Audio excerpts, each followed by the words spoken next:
5 years old, and you showed me 2 times where white Americans supported, what, 3 with Reagan. They supported some big time entertainers. And those dudes, you right. But what they went direct, the difference is they went right into politics and they did the political thing. I'm talking about dudes who have zero to do with politics. I'm talking about dudes who have zero to do with anything but entertainment, and they call themselves, they're totally ignorant, they call themselves directing our community, telling our people not to vote. Not saying vote for the right people, not to vote at all. Just the history check. Just the history check. 100 million people didn't show up to vote last time. Look what we got. Mr. Q, Mr. Harris, Mr. Combs, well, Mr. Jackson, Mr. Harris, Mr. Combs, who started this whole "you vote" thing. 100 million people didn't vote. Everybody said, well, Donald Trump lost by 3 million votes, the popular vote. Don't you understand? Listen to what you're dealing with. Donald Trump lost by 3 million votes in the popular vote. That means of the 200 million people that were here and the people who were eligible to vote, that means about 75 million people voted for Donald Trump. See, nobody really talks about that. Because if we were a fair and just nation, how in the hell did that many people vote for a narcissistic, habitual lying, potential rapist, bigot? I'm just saying. You still have people saying they're still undecided. This is a dude who stood on national television in a political debate and told a terrorist group to stand down and stand by. But you're still undecided. This is what civics come in. Because had you voted 2 years ago and put the right people in the Senate and the House of Representatives, and if you rolled in 2 years, you could strip them of all his power.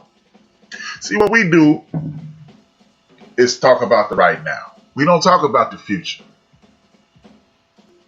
This chick, Amy Coney Barrett, she was chosen out of college because they knew she was the right type of puppet that they could guide and put into the situation. They knew that. But see, we're thinking about right now. Whether Donald Trump wins or loses this election, you need to be thinking about 12 years from now. Seriously. Because in 12 years, you would have had, at a minimum, 3 different presidential terms. And if you think about 12 years from now, what happens is this. You put yourself in a position to win. You got people on TV, oh man, I'm a conservative and I hate Donald Trump. We'll see. It's the story I heard this week. This dude, black dude, adopted by a Jewish family. He would come home and say, my friend, my friend, my friend. And his Jewish dad would say, would they help hide you? And he said it used to annoy the hell out of him when his father asked him that. Would it help? What do you mean, will it help? I don't know if they'll help hide me. And to a 50-year-old black man, I knew exactly what he was saying. He was talking about being a Holocaust victim and his family being a Holocaust victim. And your real friends that help the Gestapo keep the Gestapo off you. How many people are willing to hide us? And not hide us, how many people are willing to roll with us? Because every time I turn around, I hear about, man, the gun store out of bullets. Note to all the black entrepreneurs. How about opening up an ammo company? LeBron James, Michael Jordan, Magic Johnson, Oprah Winfrey, any other black billionaires out there, millionaires and billionaires. How about open up a black-owned ammo company? Because if all the gun stores are out of ammo and you open up a store in the black community that helps create ammo, the threat dissipates, doesn't it? But That's neither here nor there. I'm just saying. It just seems kind of rudimentary to me. Seems like the basics. But see, when they stripping away your rights, it's too late.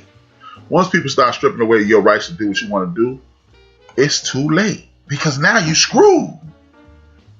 You're screwed. We wait till the 12th hour to do everything, and that's what's been kicking us and I behind for the last few decades. Like 15 of them. 15.7 to be exact. We cannot wait till the last minute to do things. As I stated, they're trying to strip away Roe versus Ray. They're trying to strip away the Affordable Care Act, aka Obamacare. It ain't important to you because you got a good job and I don't need that. But guess what? Hey man, the police just kicked my ass and I'm a sue. And then you go to the appellate court and it's one of those Donald Trump appointed judges. And even though you're right, he chooses white over right. And if you don't understand what I'm saying, let's go back 3 years. The boy in Stanford, the rapist in Stanford, raped that girl behind that dumpster. It was clear and concise. There was no way to get out of it. And the judge said, oh man, he got a bright future in front of him. I'm not sending him to jail. That same judge would send your black ass to jail, throw the key up under the jail, and mail the key to Jesus, and say when you get back, bring the key and let this chump out. Yeah. How about this? Roxanne Torres.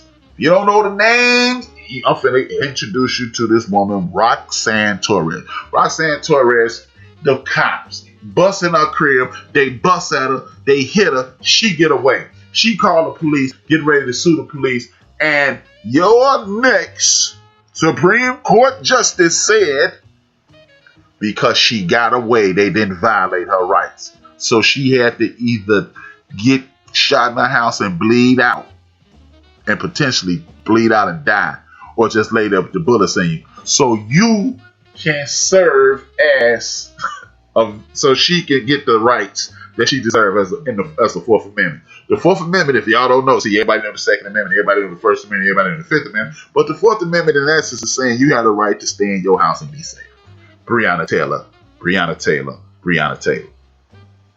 So if she would have died, then she'd have had the right to sue them. But seeing how she didn't die and she ran and got away from people who did not identify themselves as police officers, who did not give her a fair chance to live. And you bust in my house and start shooting, I don't have no gun, I'm gonna run. But because you didn't run, you don't have the castle doctrine that you're supposed to be protected against. And then you just SOL. But hey, voting it ain't gonna affect me. Voting ain't gonna affect me. Ask the Sister Torres that. Ask the Sister Torres. And again, it goes back to the original point. Learn your history, brothers and sisters. Here's a fun question for everybody. How many presidents have been assassinated in the United States of America? Most people say 2, Abraham Lincoln, John F. Kennedy. And now that I asked you that, you're going, it has to be more than that. I'm giving you the answers. 4. Abraham Lincoln, John F. Kennedy, William McKinley, and James Garfield. But you don't get that because guess what? Those are not the sexy choices. See, Abraham Lincoln puts guns in our ancestors' hand, and they won the war, which kept the kept the Union intact. Because Abraham Lincoln then freed the slaves. The Emancipation Proclamation freed the slaves that were in the South. That's literally like me coming to your house and take your kids off punishment. I decree that RC's kids can go outside when they want to, even though they got bad grades, and he says stay in the house. RC kids will look at me like, boy, you outside your damn mind. My pops will knock me out. That's what RC was saying. His kids would be like, man, cut it out. Knock it off, buddy. But that's what Abraham Lincoln should get credit for with the Emancipation Proclamation. We freed ourselves. We won a war. I've told y'all this several times. But that's what they teach you in school. George Washington wasn't a liar. They tried to get Reagan, right? George Washington wasn't a liar. He chopped down a cherry tree, and he had wooden teeth. Remember those lies, those stories they told you to get you to worship some 300 African owning terrorists? By the way, those wooden teeth, the dentures were wooden. The teeth came out of your ancestors' mouths. They came out of your ancestors' mouths as they were living. As they were living. Thomas Jefferson helped construct the Declaration of Independence and the Constitution. He's a child molester. And he owned our ancestors as well. See, you've been indoctrinated into loving people who did you no good. He had a great mind. James Madison. He had a great mind. He owned our ancestors. He had them on death camps, and they used a pretty word called plantations. These were death camps. Runaway slaves, freedom seekers. Freedom seekers. They were seeking freedom. They were not slaves. They were put into bondage. There is no slavery nation. But they don't teach you this. They don't teach you this in school. They don't bring these. They don't hold these truths to be self-evident. My man, most of them are. Most of them. My man, IC said my daughter is sassy as hell, but she does listen to me. She's almost 17. Exactly. I couldn't tell you that. But see, they taught you that Abraham Lincoln. Oh yeah, they taught you Abraham Lincoln was the friend of the black man. Abraham Lincoln also told the black man that you can pack your shit and go back home. And we wrote something in the Emancipation Proclamation so you can go back home. Because we gave these goddamn plantation, these death camp owners, $300 per man when your ancestors were put free. These are the stories that you're not being told. You know, like Columbus discovered America. It would have been better if they said Columbus introduced the East to the new land. And then you go, oh, that's almost true. And then that wouldn't have been true either, but you could have said it and it made more sense. Can we discover Ron's house up in Canada? No, we cannot. No, we cannot. But that's what they taught you. See, the reason I'm going over these fun facts, Andrew Jackson sent millions of people west on foot, called the Trail of Tears. How the hell did Napoleon sell the western part of the country to the United States of America? When did he buy that? Those are called the discovery documents, because when you buy into what is known as the original sin of America, it's not the original sin of America. The original sin of America is killing all the people who was living here before you got your ass here. See, that's the one notion you keep buying into white supremacist thoughts or white nationalist thoughts, and that's why you are scared to buck. That's why you're scared to buck, because you keep buying into this nonsense. They use terms like the original sin to get you to buy into a criminal enterprise. You stole this land and destroyed people. And then you stand around and brag that we built this place. You built the homes of a criminal enterprise, and you're proud of that. Shout out to Dr. Greg comment. I'm just saying, man. It's HRap, man. All I do is tell jokes on air, man.